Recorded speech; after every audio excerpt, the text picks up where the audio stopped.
Pauline, I have to say, I am way too excited to have you here today.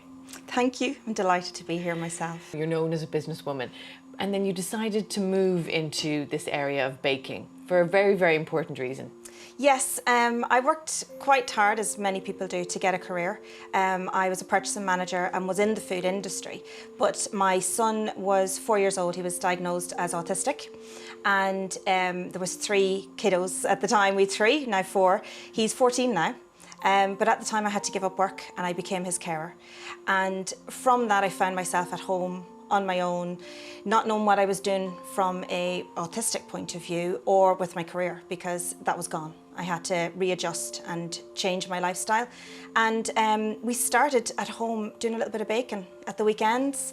And it was really to get him to join in with the rest of the kids, because he's all into rules, as most kids are, and he's all into sort of playing chess and playing very structured games or being isolated on his own.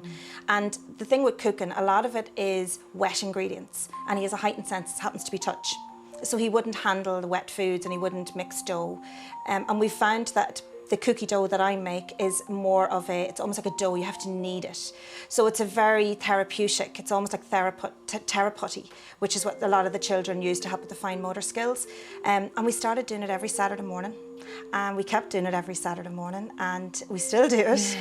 And eventually one day someone said, I'll buy some. Will you make them and I'll pay for them? And that kind of light bulb went off, and I thought, this could be it. This could be the thing that gets me my career and still helps me with the kids and with the family as well. And then it just came together, a lot of hard work and a lot of love, I imagine. Yes, it wasn't easy. It took a few months before Keane would even touch the dough, or before he'd even wait for the product to cook or come out of the oven.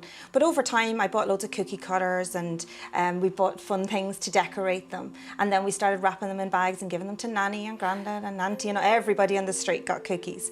And that sort of helped him feel that he was doing something, because people were pleased. It was a treat. And a very good friend of mine in Belfast, both her sons had Asperger's, and one has ADHD, and she wanted to put him on a gluten and wheat-free diet. And she said, please, please, will you try and make a gluten and wheat-free cookie for my son, because kids want cookies and that's all they want.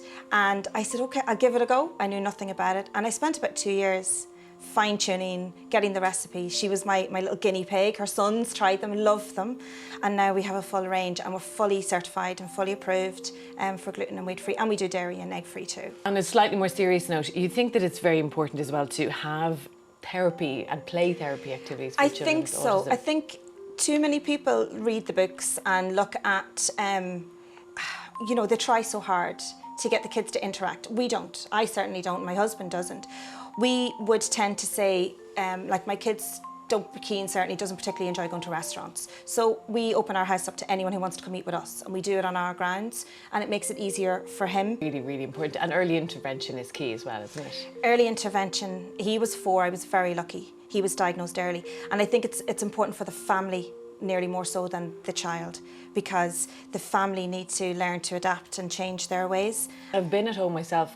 It can be lonely and it can be frustrating, and that's without a child with special needs. So for you, when you realised, right, I'm at home, how did you juggle? And do you have tips for other parents who are doing that? Juggling, it's not easy. I have 4 children that just have to get up in the morning. We keep a very strict structure. We get up a particular time, we go to bed very early, 8:30. Everybody in my house, even Keane's 14, 8:30 is bedtime. We can read all we want all night, I don't mind.